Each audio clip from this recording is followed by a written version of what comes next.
What movie TV show villain was genuinely scary? Bob from Twin Peaks.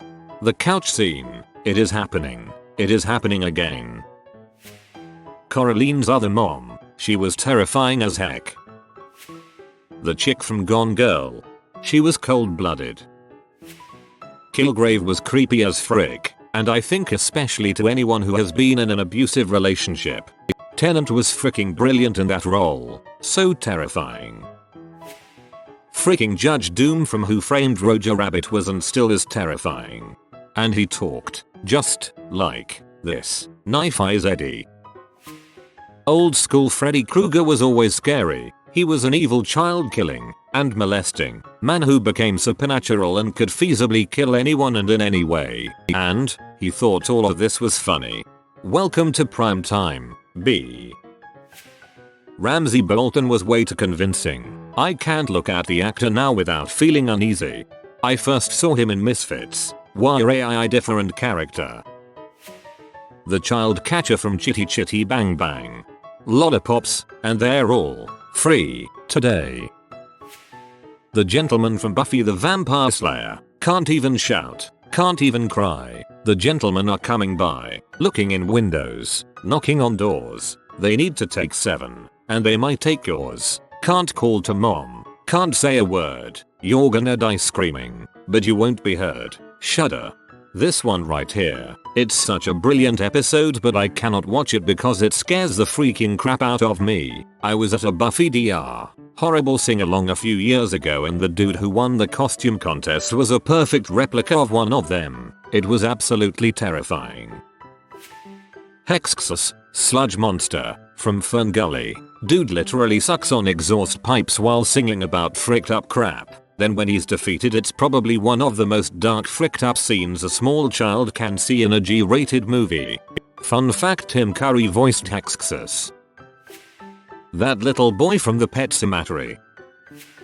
The creature from John Carpenter's The Thing. I'd say the xenomorph from the Alien franchise is a close second, because while the creature could be this stomach-turning abomination of corrupted flesh and body parts, it could also, nearly, perfectly take the form of its victim.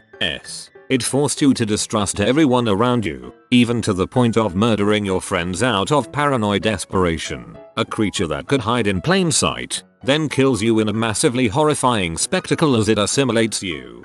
And there's no indication it's actually, intentionally, malicious. There's no reason for the terror and death it brings other than that's what it is. Like a horrific virus that just spreads and spreads without any apparent goal except to exist. That goddamn dog scene haunts me. Toombs from the X-Files. Gus Salamanca. The guy could go from somewhat normal to a deranged methed up freak in 10 seconds. I also liked Gus. Polite and professional but also totally cold-blooded.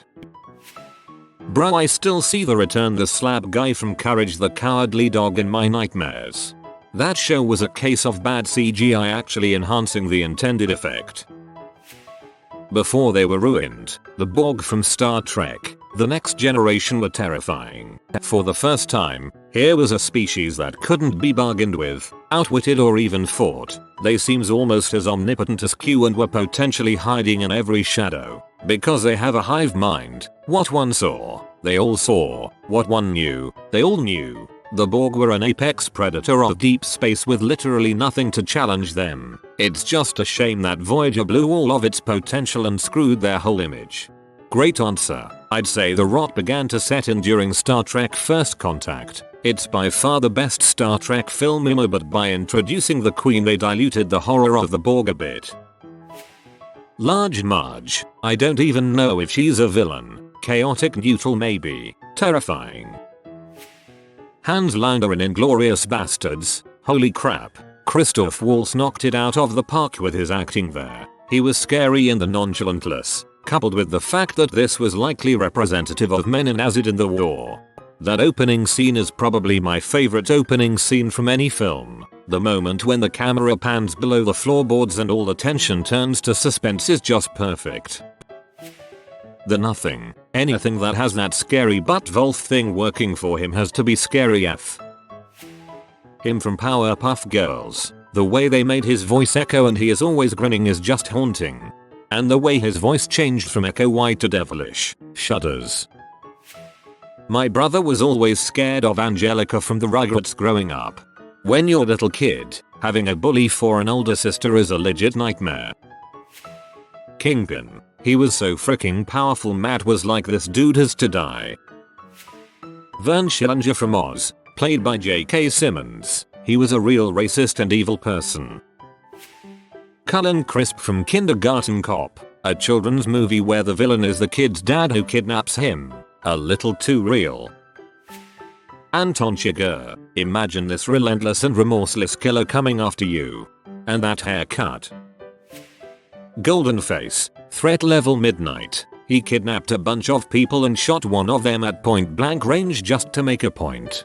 It's not his fault. He worked at a gold factory. He had a boss that didn't care. They weren't allowed to take lunches, so they ate the gold. And then one day, you are what you eat. Tim Curry as Pennywise the Clown. That crap messed me up as a kid for real. The weeping angels in the Blink episode of Doctor Who. They still spook me after 11 years. The guy in Whiplash. Yeah, more realistic scary. Publicly humiliates you and tells you aren't talented enough to achieve your dreams. In the span of a week or two, I saw Philip Seymour Hoffman's character in Mission Impossible III and the villain in Pan's Labyrinth. Both of those really shook me. I had never seen antagonists so cold, realistic and willing to harm others before that point. The classic quip about Pan's Labyrinth. This is an amazing movie with a truly horrifying monster that will give you nightmares. Also, there's a dude with eyeballs in his hands. Ed Kemper in Mindhunter, if he counts as villain. As a child, those guys with wheels on their hands and feet from the Return to Oz. Frick it, I'll add the head-changing queen to that list. Hannibal fricking Lecter. Works for both movie and TV. Anthony Hopkins and Mads Mikkelsen both nailed the role. Wilson Fisk in Netflix's Daredevil, R.I.P. Dude was incredibly intimidating when on screen. Vincent D'Onofrio played him perfectly and I can't imagine any other actor in the role now. When I was a boy. The Joker in The Dark Knight. Extremely intelligent and completely unpredictable. Dealing with him is hard enough as a Batman. Imagine being an ordinary person. That I want you to do it scene after the truck flips is one of the most unsettling movie moments in recent memory for me. I've got an odd one. Kyubi from Pula Magi Madoka Magica. He is a genuinely scary villain. He looks adorable and isn't afraid to play that up. But as the show goes on you start to find those staring pink eyes a little unsettling. He's psychopathic to the point where he doesn't even understand what empathy, remorse or even decency is, and he genuinely has no clue why anything he does is wrong. I think Kyubi is an almost perfect allegory for the devil. Likeable, non-threatening, dispassionate, offers anything your heart desires in exchange for your soul, and shows absolutely no remorse. Arthur Mitchell from Dexter is pretty terrifying. I think it's because I'm used to seeing the actor in comic roles, yet he played a killer so perfectly. There's a scene where he beats someone to death with a hammer while crying for his mother, and it's one of the most disturbing things I've ever seen. Or when he breaks his son's finger after a few days of pretending he's okay with the trashed car. That show could have been well remembered had it ended on Trinity. Chucky. For the longest time that mother haunted my dreams simply due to the fact that my little 6-year-old brain thought, what if my toys do that to me?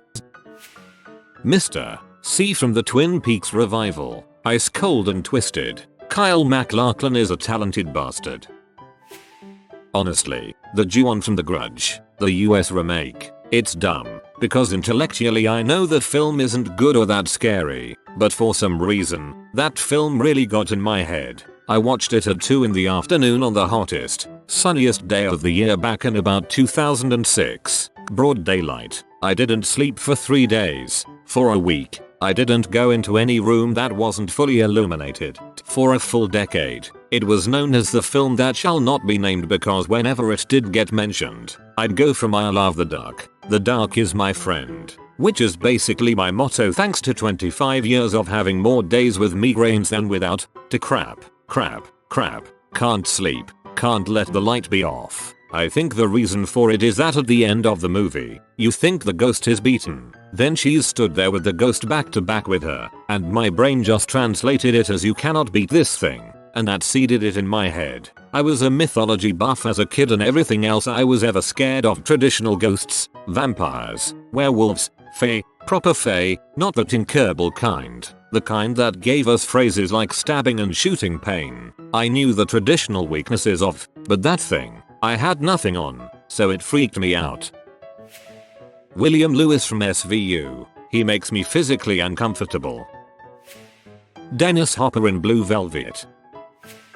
Robin Williams in 1 Hour Photo. So creepy, and can actually happen.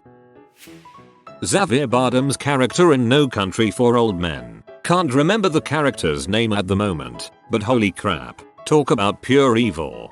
Anton Chigurh. The Mummy in Brendan Fraser's first Mummy movie, when they left the city of the dead, but it still found them and took that guy's eyes and tongue. That was some serious crap. I was a child at the time, but I distinctly remember the fear of being hunted by something inexorable and unseen far away. It was cool. Frollo from The Hunchback of Notre Dame, Disney version. I just had this debate with someone actually and we narrowed it down to him. He's creepy BC of his lust-filled craze about Esmeralda, but he's genuinely terrifying BC. He thinks he's in the right. Bad guys who don't consider themselves as bad guys are the worst. He's organized an entire city militia to find a couple of people BC. He's obsessed with them. And yeah, sure, let's not mind this hundreds of years old and famous church to burn to the ground as he runs around trying to kill people. If you are new to the channel, you can subscribe. I publish new videos every day. Until then, check another video.